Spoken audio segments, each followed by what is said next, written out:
I think it's hard. I work with Hmong family now, and you can see the value difference between the kid and the parent. I think the parents are based on their life experience, where the kid tend to base on the media and their own learning.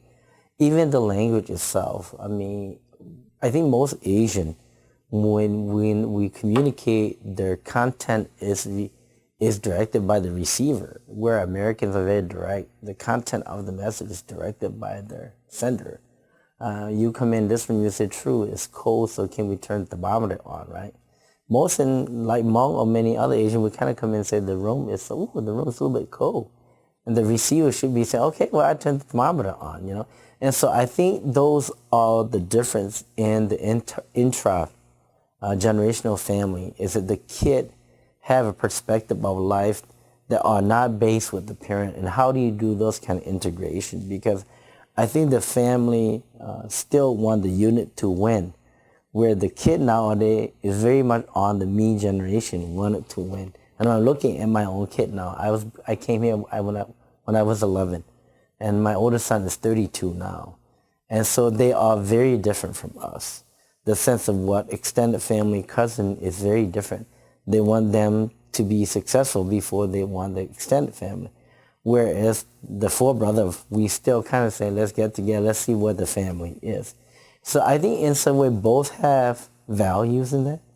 I think the important part is where they are in the spectrum of life to kind of get that.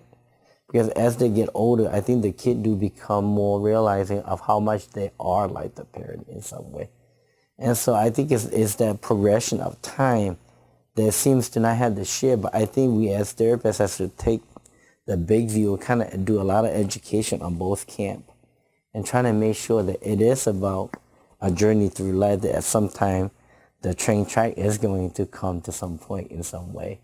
So I think it's hard, but I think that's why I believe it's been an important journey for me with the DSWAP program, is to really emphasize the clinical training, but also to emphasize the importance of maintaining their cultural value, because you can't take the clinical knowledge and translate.